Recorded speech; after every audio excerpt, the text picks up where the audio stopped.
There are times where things might just feel a bit weird in your marriage, and you start thinking, am I still married, or maybe I'm still single? And a lot of times you can actually be married and still having that single feeling.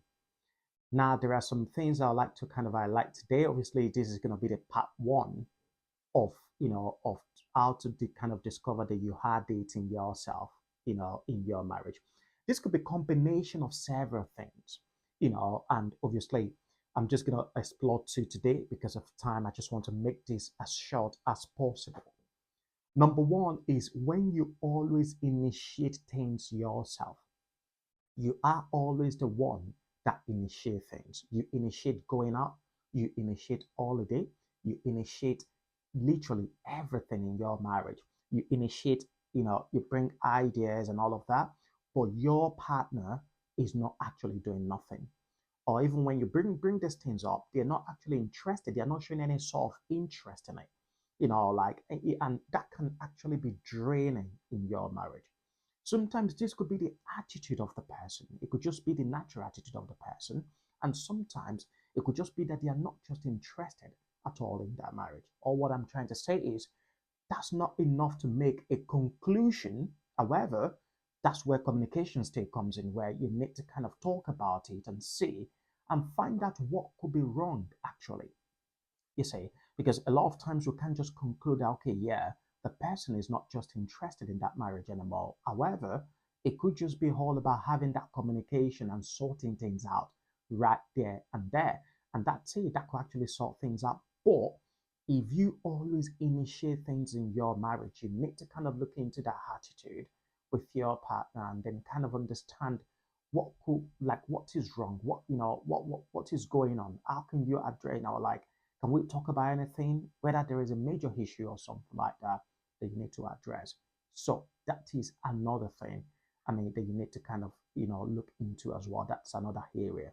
Secondly, if you're always maybe emotionally lonely in your marriage, that's why I said sometimes you can be married and, still feel single. So this is where, obviously you are just kind of drained, nothing actually, there is no feelings, you initiate even like, I mean, like you initiate intimacy and all of that as well, all every single time.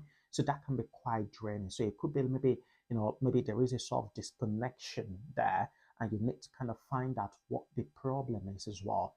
Again, like I said, this still boils down to communication, communicating with your partner, understanding what could be wrong.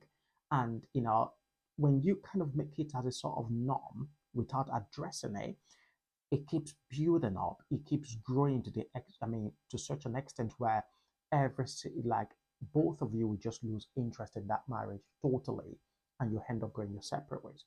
And this is why it's very important to kind of talk about it. Look at what could be wrong. I mean, do not ignore these signs. Like, never ever ignore these signs. Never ever ignore that that's his problem or that's our problem. He or she is going to sort it out. No, do not leave it there, because if you are still interested in that marriage, do never ever leave it there, except if you're tired of it as well yourself, and maybe you need more of therapy, counseling, and all of that as well to kind of bring things back to normal. Okay, so these two things are the things I'll cover today only, and then obviously I will kind of talk more about other things as well next week. Remember, the first point is if you always initiate ideas yourself. And the second point is when you feel emotionally lonely in your marriage, where you kind of, you're the one that kind of bring up everything, like initiate intimacy, initiate romantic, I mean, romance and all of those things as well. It can be quite draining. Or maybe your partner cannot even talk to you, share their feelings, share their burdens and all of that. Emotionally, they can be down emotionally. Everything is not all about intimacy when it comes to emotions. It could just be them being able to open up to you to talk about things and all of that as well. And you can be emotionally lonely, especially if your partner doesn't have your back. I'll see you next week again. Thank you. Have a wonderful week. Bye.